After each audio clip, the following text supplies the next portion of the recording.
How's it going, people? I recently did a video on the Polo R25, a car that was cancelled before it even came to exist, in fact before they even put an engine in it. This prompted me to look into other fast Polo concepts that were considered by VW, and I found a couple, and I'll tell you about them in future videos. But more importantly, I found one Polo 9N that was theoretically built and sold by VW and is horrendously rare, to the point at which we don't even know how many of them were made. In fact, I'm not even sure if any were made, and I'll get onto that in this video. Obviously, I'm a major 9N fan, so for me it's both exciting and sad. The idea that it exists is exciting, and the fact that I'll probably never see one in the flesh is sad. Details are fuzzy at best, but I thought I'd walk you through everything we know thus far about the VW Polo 9N ClubSport, starting from concept through to creation and to the point of sale, as from that point on, who knows where these cars have ended up. What I'll also do at the end of this video is some critical analysis beyond what you can read online, so stay tuned for that. Get in the comments and let me know your thoughts on this beaut of a Polo 9N, particularly compared with the R25 I mentioned before, and if you do happen to know any further details, drop them in the comments too. But without further ado, let's get into the video.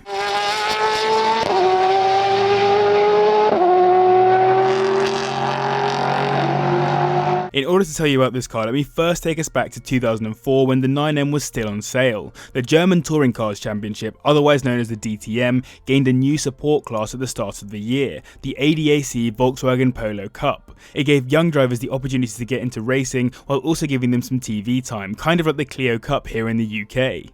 A notable former champion would be Rowan A, two-time and reigning DTM winner, as well as being a winner of the 24 Hours of Spa, Nürburgring and Daytona. Of course, a race-ready version of the Polo was required, so for that inaugural 2004 season, a 148 brake horsepower 2-litre inline-4 FSI direct injection Polo was provided by VW.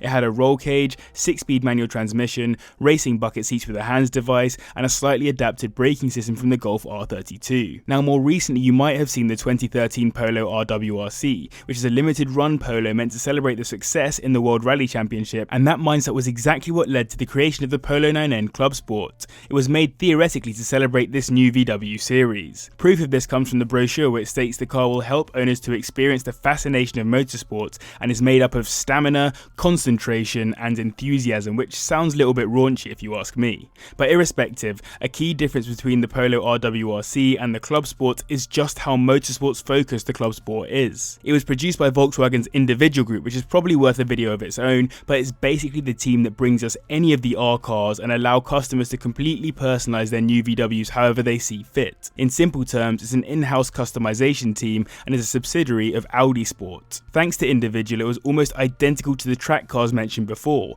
although the car did not have all of the same features as it wouldn't have been road legal in the slightest. It did, however, have 30 more brake horsepower thanks to the classic 1.8T engine, which was the same 180 brake horsepower block used in the Audi TT. In addition to this, it had Golf R32 Aristo 17-inch alloys on the rear and 16s on the front, and a sports exhaust. Inside it had Recaro racing bucket seats with Schroth harnesses and Alcantara literally everywhere, on the steering wheel, headlining, pillars, luggage area, you name it, there was Alcantara there. To finish all this off, there was a very aggressive body-coloured half roll cage where you'd expect the rear seats and boot to be, and a choice of just 3 colours: flash red, reflex silver and yellow. And as if that wasn't enough, just to remind you that you have cash and have bought one of the most limited VWs ever made, there's a nice little numbered plaque to tell you which car you managed to acquire. I've spotted a few other features that weren't in the brochure too, but I'll tell you about those later in the video. Just quickly, if you'd potentially like to see me try and turn my Polo 9N into one of these, let me know in the comments,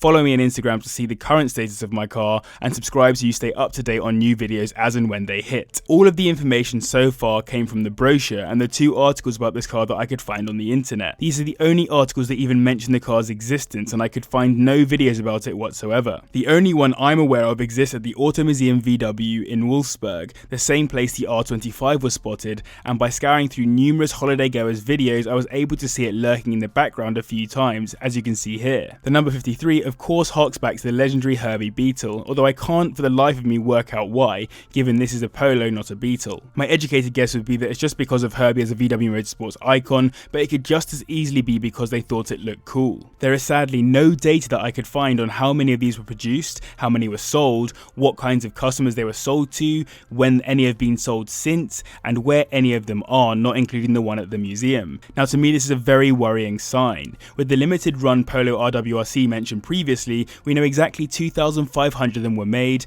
they were all left-hand drive, and there are numerous articles and videos about them, and I've seen more than 50 of them available for sale at the time of making this video.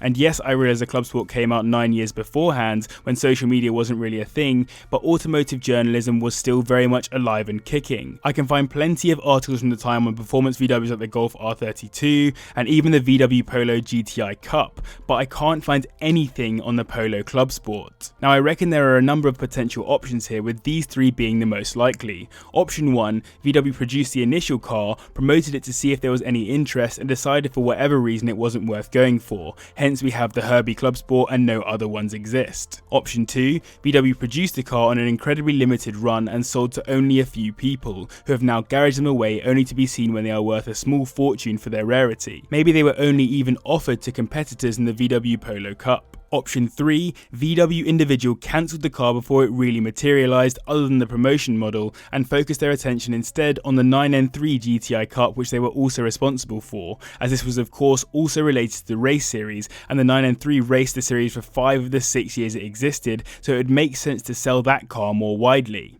And honestly, I reckon it was that third option. Unless someone can tell me they bought one and show me the car, I believe the 9N was close to being sold, but VW decided it was just a bit too track focused and not useful enough for the market they aimed the Polo at, and by that I mean young drivers.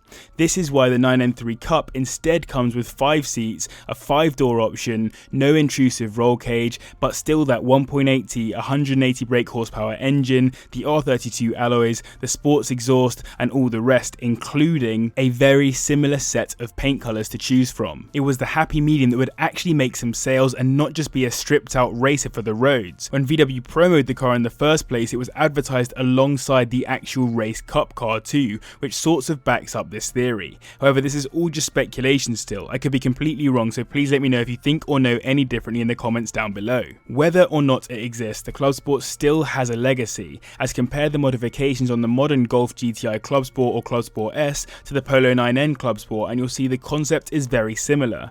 I would hazard a guess that VW took the same set of principles, refined them, and smashed them out on the Golf instead, which would no doubt have better sales. Either way, I'd love to believe they sold a few of these. It would have been such a cool car to see on the road, and I would of course love to own one. Maybe I'll even use it as the concept for my 9N if I get another daily, who knows. Some of the finer details that I love on this Polo that aren't included in the brochure are the colour-coded trim all over, the slightly wider wheel arches, the colour-coded stitching and edges on the fabric in the car, including on the floor mat, steering wheel and gear boot, and the aluminium looking pedals. Small things, but they go a long way to making this car that bit more purposeful.